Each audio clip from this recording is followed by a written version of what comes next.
Friends, today we will start last topic of nationalism in India.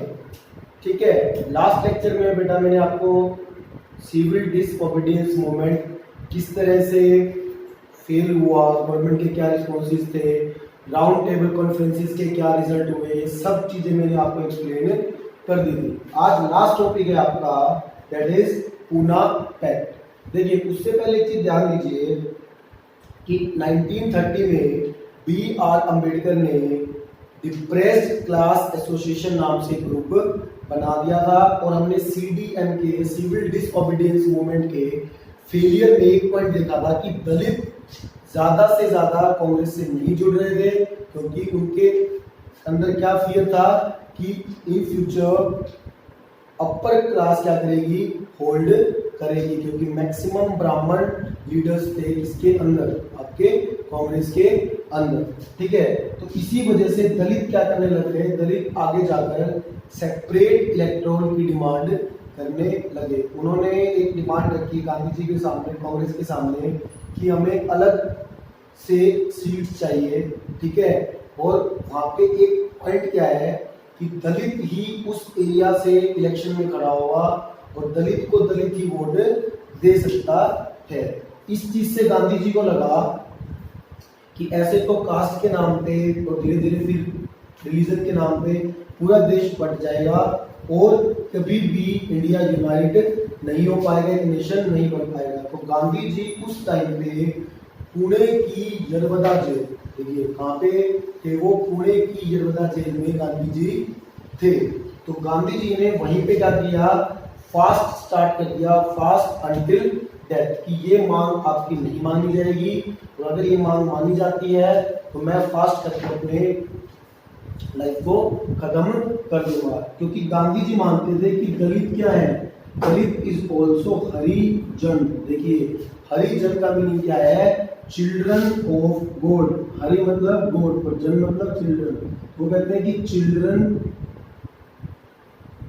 Of God.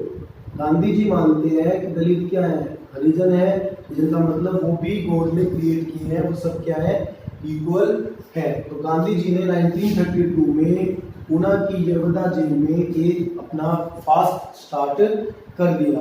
तब गांधी जी के बीच और B are Ambedkar, जो कि दलितों के सबसे बड़े नेता थे, उनके बीच में एक एग्रीमेंट साइन हुआ और गांधी जी ने ये कहा कि आपको अलग से सीट्स नहीं दी जाएगी। हाँ, ये कर सकते हैं कि जो रिजर्व सीट है एससी के लिए उसको मैं इंक्रीज कर देता हूँ। पहले ये सीट 111 यानी 111 के अराउंड थी और इन सीट्स को इंक्रीज करके कितना कर दिया गया, 147, कि 147 रिजर्व है अब सीट्स किसके लिए, एससी के लिए, शेड्यूल कास्ट के लिए। अभी शेड्यूल कास्ट हम बोलते हैं अकॉर्डिंग टू कॉन्स्टिट्यूशन, पहले क्या बोलते थे, दलित। इस एग्रीमेंट के लिए गांधी जी के साइन हुए, अम्बेडकर के साइन हुए, अदर लीडर्स के भी हुए। उनमें से एक बहुत इंपोर्टेंट नाम है मदन मोहन मालवीय। ये एक बहुत बड़े हिंदू लीडर थे। ठीक है, तो इनके साइन हुए हैं, गांधी जी के, अम्बेडकर के, और पूना पैक्ट साइन हुआ। और यहाँ से एक जो एक तरह से इनडायरेक्टली ब्रिटिश का ही मतलब क्या था, पॉइंट था कि डिवाइड कर देते हैं। ठीक है, तो इंटरनल डिवीजन से देश को बचा लिया गया। क्लियर। तो अभी मैं इसके साथ ही कुछ एक 2-4 मेन पॉइंट्स हैं वो आपको बता देता हूँ। जैसे आप चैप्टर को बुक से भी, वैसे तो अब आपको रीड गो थ्रू होने की जरूरत नहीं है, कंप्लीट मैंने कर दिया है, पर फिर भी जब आप एनसीईआरटी से गो थ्रू होंगे तो कुछ डाटा जैसे कि 1905 में बंगाल का क्या हुआ, विभाजन हुआ और उस वक्त क्या स्टार्ट हुआ, एक स्वदेशी मूवमेंट स्टार्ट हुआ। और स्वदेशी मूवमेंट को सपोर्ट सबसे ज्यादा किसने किया, बाल गंगाधर तिलक ने। ठीक है, बाल गंगाधर तिलक ने। जब स्वदेशी मूवमेंट स्टार्ट हुआ तो एक फ्लैग बनाया गया, उस फ्लैग में 3 कलर थे, red green and yellow, red green and yellow. उसी फ्लैग को 1921 में गांधी जी ने फीचर किया कि आने वाले जब देश आजाद होगा तो ये इंडिया का फ्लैग होगा। उसमें कलर कौन से थे, रेड ग्रीन और येलो, जो गांधी जी ने डिजाइन किया था। उसके बीच में क्या था, चरखा था, चक्र था। ठीक है, क्लियर। उसी तरह से आप एनसीईआरटी में देखेंगे कि भारत माता की पिक्चर बनाई है, तो वो भारत माता की पिक्चर किसने बनाई है? अविंद्रनाथ टैगोर ने, अविंद्रनाथ टैगोर ने। उसी तरह से हम देखेंगे कि जो नेशनल हमारा सॉन्ग है, ठीक है, नेशनल सॉन्ग, एंथम नहीं, नेशनल एंथम किसने लिखा है? रविंद्रनाथ टैगोर ने। लेकिन नेशनल सॉन्ग किसने लिखा है?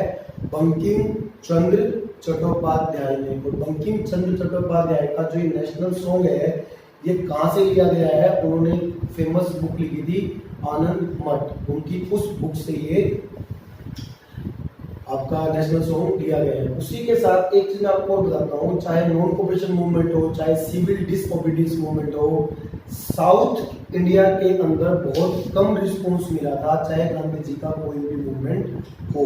उसमें आप एक इम्पोर्टेंट चीज ध्यान रखेंगे कि मद्रास में एक पार्टी थी, जस्टिस पार्टी। क्या नाम था? Justice party. जस्टिस पार्टी ने कि कभी भी किसी भी तरह का गांधी जी के मूवमेंट, चाहे वो नॉन कोऑपरेशन रहा हो, सिविल डिसओबीडियंस रहा हो, सपोर्ट नहीं किया। उसका रीजन ये है कि कांग्रेस में मैक्सिमम क्या है?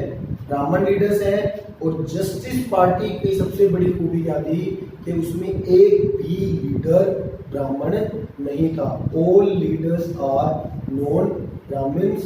उनकी आइडियोलॉजी और कांग्रेस की आइडियोलॉजी मिसमैच करती थी, इसीलिए वो उनके किसी भी मूवमेंट को सपोर्ट नहीं करते थे। तो पूरी तरह से बेटा चैप्टर अच्छे से मैंने कंप्लीट कर दिया है। अब इसी चैप्टर के कुछ इंपॉर्टेंट क्वेश्चन में डिस्कस करेंगे। ओके फ्रेंड्स, तो अभी मैं इस चैप्टर से रिलेटेड कुछ इंपॉर्टेंट क्वेश्चंस यहाँ पे क्या कर रहा हूँ? डिस्कस कर रहा हूँ। ठीक है, अगर आपने मेरे जितने भी लेक्चर्स इस चैप्टर के, मैंने ऑलमोस्ट 5 लेक्चर अपलोड किए हैं, अगर वो 5 लेक्चर आप ध्यान से सुनेंगे तो बेटा कोई भी क्वेश्चन ऐसा नहीं होगा जिसको आप क्रैक ना कर पाए। और ये क्वेश्चंस मेनली वो क्वेश्चन यहाँ पे कोट किए हैं मैंने जो चैप्टर के हिसाब से इम्पोर्टेंट है, जो प्रीवियस एग्जाम्स में आ चुके हैं या आगे वाले एग्जाम्स में आ सकते हैं। ठीक है, तो आप पहला क्वेश्चन देखिए, Mahatma Gandhi return from South Africa in which year? कि किस ईयर में महात्मा गांधी साउथ अफ्रीका से वापस आए? तो आप मेरा फर्स्ट लेक्चर याद कीजिए। फर्स्ट लेक्चर में मैंने आपको बताया था कि महात्मा गांधी 9 जनवरी 1915 को साउथ अफ्रीका से वापस आ गए थे। तो फर्स्ट क्वेश्चन का आंसर क्या आएगा? 9 जनवरी 1950। तो फर्स्ट क्वेश्चन का आंसर आपका आएगा 9 जनवरी 1950। क्लियर? ठीक है, ये बात मैंने आपको बता दी थी। सेकंड क्वेश्चन देखिएगा, Congress pass resolution to begin non cooperation movement in which session? यहाँ पे मैंने आपको चीज बताई थी कि नॉन कॉपरेशन मूवमेंट से जुड़े हुए 2 सेशन थे। 1920 के अंदर 2 सेशन हुए थे। एक सेशन हुआ था कैलकाटा में और एक सेशन हुआ था आपका नागपुर में। इसमें मैंने आपको चीज बताई थी कि जो कलकत्ता का सेशन हुआ था वहां पे गांधी जी ने टाइप किया था किसके साथ?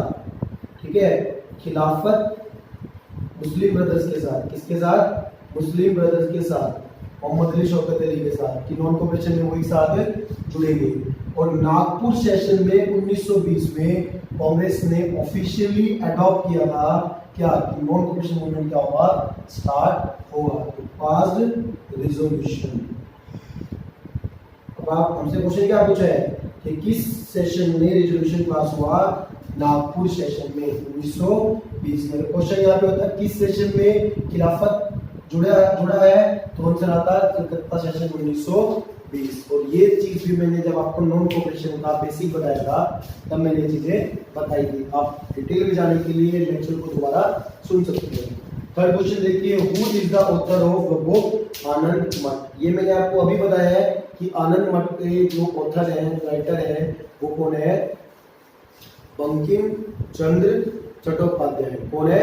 बंकिम चंद्र चट्टोपाध्याय, जिन्होंने हमारा नेशनल सॉन्ग भी लिखा है। ठीक है, उसी तरह से आप अगला क्वेश्चन देखिए, इन विच सेशन पूर्ण स्वराज वाज पास्ड? तो जब मैंने आपको लेक्चर नंबर 4 में मैंने आपको बताया था कि पूर्ण स्वराज की कांग्रेस का, जब जवाहरलाल नेहरू जी क्या थे? जवाहरलाल नेहरू जी हेड थे और कांग्रेस का सेशन हुआ था कहाँ पर? लाहौर में। कहाँ पे हुआ था? लाहौर में हुआ था। और लाहौर में 1929 में दिसंबर, कब हुआ था ये, दिसंबर 1929 में कांग्रेस का सेशन लाहौर में हुआ था, रावी नदी के तट पे। वहां पे हमने पूर्ण स्वराज की मांग को अपनाया था और उस 26 जनवरी 1930 को फर्स्ट इंडिपेंडेंस डे कांग्रेस ने मनाया था। क्लियर? तो पूर्ण स्वराज सेशन क्या आएगा, लाहौर सेशन इन दिसंबर 1929। उसको चेयरमैन बोलते जवाहरलाल नेहरू। अब नेक्स्ट क्वेश्चन देखिए, for the plantation worker what was the meaning of Swaraj. यहाँ पे मैंने आपको बताया था कि जो प्लांटेशन वर्कर थे, जब मैंने आपको नॉन कोऑपरेशन का ये बताया था कि कौन कौन लोग जुड़े हुए थे, तो प्लांटेशन वर्कर का स्वराज का मीनिंग क्या था। उनका स्वराज से मतलब था पूर्ण भारत की आजादी नहीं, उनका मतलब था कि स्वराज का मतलब है हम, अगर गांधी युग आएगा तो हम अपने घर जा पाएंगे, अपने नेटिव प्लेसेस पे जा पाएंगे, अपने विलेजेस पे जा पाएंगे और हम अपनी जमीन के ओनर बन पाएंगे। और तब उन्होंने एक वर्ड ओरिजिनेट किया था वहां से, दैट इज स्वतंत्र भारत। स्वतंत्र भारत। तो क्या आएगा कि प्लांटेशन वर्कर के लिए स्वराज का मीनिंग है to reach their native places. Clear? अब next question, the British general who connected with Jallianwala Bagh. मैंने आपको बताया था कि जलियांवाला बाग 13 अप्रैल 1919। तो जलियांवाला बाग में इसके से कौन से ब्रिटिश जनरल जुड़े हैं, जनरल डायर, क्योंकि उस वक्त क्या लगा हुआ था, मार्शल लॉ। ठीक है, और जनरल डायर उस वक्त क्या थे, हेड थे। That is clear? तो इसका आंसर क्या आएगा, जनरल डायर। नेक्स्ट क्वेश्चन देखिए, when was Rowlatt act passed. ये मैंने आपको बताया था कि रोल एक्ट कब पास हुआ था, 1919। और रोल एक्ट का मोटिव क्या था कि जो नेशनल मूवमेंट के लिए लोग जुड़ते जा रहे हैं उस मूवमेंट्स को हर तरह से दबा देना। ठीक है, 2 साल तक विदाउट ट्रायल आप कर सकते हो, अरेस्ट कर सकते हो। इस कानून को ब्लैक लॉ बोला था किसने, महात्मा गांधी जी ने। ठीक है, next question, who painted famous image of Bharat माता। ये इसी लेक्चर में मैंने आपको बताया कि भारत माता की जो फेमस इमेज है वो किसने बनाई थी, रविंद्रनाथ टैगोर ने। रविंद्रनाथ टैगोर ने। देखो फ्रेंड्स, आप देख रहे हैं जितने भी क्वेश्चन मैंने कोट किए हैं वो एग्जाम्स में या तो आ चुके हैं या आ सकते हैं। तो सारे के सारे क्वेश्चंस मेरे लेक्चर से याद कर रहे हो, क्रैक कर पा रहे हो। ठीक है, आइए कुछ और क्वेश्चंस भी हम ऐसे डिस्कस करते हैं। ओके फ्रेंड्स, तो अभी इसी तरह हम नेक्स्ट क्वेश्चन देखते हैं, what was the objective of Simon commission. Objective का मतलब होता है बेटा टारगेट। उसका टारगेट क्या था, ठीक है, वो किस लिए आया था। मैंने अभी साइमन कमीशन के बारे में जब आपको बताया था लेक्चर नंबर 4 में, तब उसमें मैंने आपको बताया था कि साइमन कमीशन का मेन ऑब्जेक्टिव क्या था कि सजेशन देना किसके लिए, कि जो कॉन्स्टिट्यूशनल चेंज करने हैं इंडिया में ब्रिटिश को। तो व्हाट वाज द ऑब्जेक्टिव, ठीक है, give the suggestion for the constitutional system change in India. Done. Next question, the Swaraj flag was design by. मतलब स्वराज फ्लैग किसने डिजाइन किया था। मैंने आपको अभी बताया था कि 1921 में महात्मा गांधी जी ने ट्राई कलर का एक फ्लैग डिजाइन किया, उसके बीच में मिडिल में क्या रखा, चरखा रखा। वो ट्राई कलर क्या थे, रेड, ग्रीन एंड येलो। तो who design Swaraj flag, Mahatma Gandhi. ठीक है, नेक्स्ट क्वेश्चन देखिए कि who the justice party of Madras was a party of. अभी मैंने आपको बताया था कि चाहे नॉन कोऑपरेशन मूवमेंट हो, चाहे सिविल डिसोबीडियंस मूवमेंट हो, साउथ में इतना पार्टिसिपेशन नहीं किया। और मद्रास की एक पार्टी थी जस्टिस पार्टी। जस्टिस पार्टी, इस पार्टी ने ज्यादा पार्टिसिपेट नहीं किया, क्योंकि इस पार्टी में मैक्सिमम नहीं 100% ही क्या थे, नॉन ब्राह्मण लीडर्स। और कांग्रेस में मैक्सिमम क्या है, ब्राह्मण लीडर्स। तो उनकी आइडियोलॉजी मैच नहीं करेगी। Justice party was Madras a party of non ब्राह्मण लीडर्स। क्लियर। नेक्स्ट क्वेश्चन देखिए, who was the leader of peasant movement in Awadh. Awadh में मैंने आपको बताया था कि अवध किसान सभा बनी थी और अवध में उस मूवमेंट को लीड किसने किया था, बाबा रामचंद्र ने। बाबा रामचंद्र ने, जो कि एक सन्यासी थे। तो who was the leader of peasant movement in Awadh, Baba Ramchandra. Next, who started non cooperation movement in Andhra Pradesh. जब मैंने आपको नॉन कोऑपरेशन में पार्टिसिपेशन के पॉइंट बताए थे तो वहां पे मैंने आपको बताया था कि कैसे शेड्यूल्ड ट्राइबल्स ने यानी कि आदिवासियों ने पार्टिसिपेट किया था और आंध्र प्रदेश से सबसे ज्यादा मूवमेंट को लीड किया था सीता अल्लूरी सीतारमन राजू ने, ठीक है। और उन्होंने कौन सा तरीका अपनाया था, गुरिल्ला वोट। तो इसका आंसर क्या आएगा, Alluri Sitharaman Raju. Next, who form Swaraj party.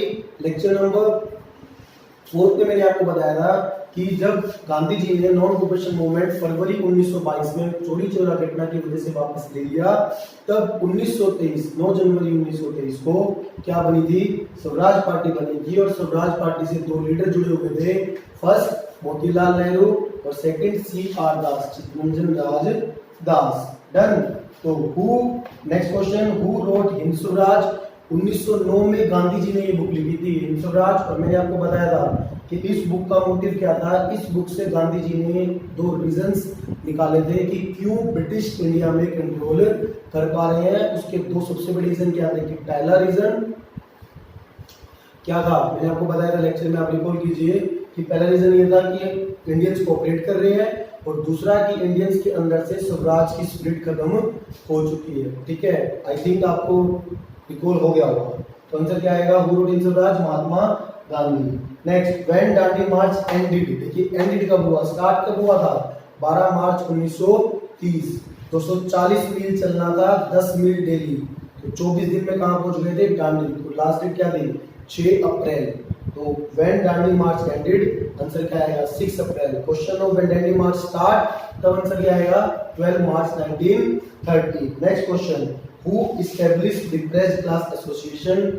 ये मैंने आपको बताया था CDM के अंदर, ठीक है, सिविल डिसओबीडियंस मूवमेंट के अंदर कि 1930 में भीमराव अंबेडकर ने क्या बनाई थी, डिप्रेस्ड क्लास एसोसिएशन बनाई थी, जिसका मोटिव था दलितों को उनके राइट के लिए अवेयर करना और उनके राइट्स के लिए आवाज उठाना। लास्ट क्वेश्चन बेटा, when was Poona Pact sign. अभी मैंने आपको बताया था 5th लेक्चर में कि पूना पैक्ट 1932 में साइन हुआ था। गांधी जी के बीच में साइन हुआ और अंबेडकर के बीच में साइन हुआ और हिंदू लीडर जिसने साइन किए वो थे मदन मोहन मालवीय। इस तरह से आप ये देखेंगे बेटा, जितने भी क्वेश्चंस मैंने आपको यहाँ पे बताए हैं, आप एग्जाम्स क्वेश्चन पेपर के थ्रू जा सकते हैं। क्वेश्चन पेपर में आ चुके हैं या इसमें बहुत से क्वेश्चन ऐसे भी हैं जो मेरे अकॉर्डिंग आ सकते हैं, ठीक है। तो सभी के सभी क्वेश्चन, 18 के 18 क्वेश्चंस अगर आप लेक्चर ध्यान से सुन रहे हैं तो आप यहाँ पे इजीली उसके आंसर दे पा रहे हैं, ठीक है।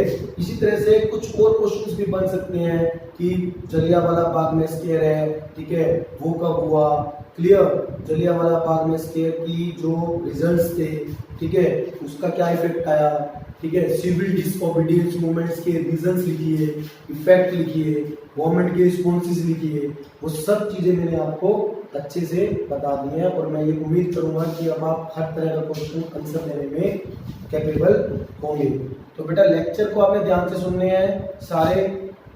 उसके साथ आपने एक चीज जरूर करनी है, NCERT की जो एक्सरसाइज है, अब आपको ये लेक्चर पूरे सुनने के बाद NCERT की एक्सरसाइज सोल्व करके देखनी है। जो क्वेश्चन आपका डाउट रहे, चाहे वो 1 मार्क में है, 2 मार्क में है, 3 मार्क में है, जो कमेंट बॉक्स में आप अपने डाउट जरूर लिखें। और साथ ही इस चैप्टर से जुड़े कोई भी नोट्स अगर आप लेना चाहते हैं, ठीक है, आप चाहते हैं कि आपको नोट्स प्रोवाइड किए जाएं, तो आपको डिस्क्रिप्शन में मेरा नंबर मिल जाएगा, तो आप कांटेक्ट कर सकते हैं और किसी भी क्वेरीज के लिए भी आप कांटेक्ट कर सकते हैं। ओके स्टूडेंट्स, तो मैक्सिमम से मैक्सिमम मैं चाहूँगा कि आप जुड़ें, चैनल्स को सब्सक्राइब करें, लाइक करें और आप मेरे को रिस्पॉन्स करके बताएं कि आपको, देखो एक चैप्टर कंप्लीट हो गया, तो अब शायद आप जज कर पाएंगे कि मैं आपको क्या डिलीवर करना चाहता हूँ। और आप अपने रिस्पॉन्स से, व्यूज से, सब्सक्राइबर इंक्रीज करके, अपने कमेंट से मुझे ये बता पाएंगे कि कितना आप इससे यूज टू हो पाए। ओके, तो बेटा नेक्स्ट लेक्चर में नेक्स्ट चैप्टर के साथ मिलते हैं। Okay, bye.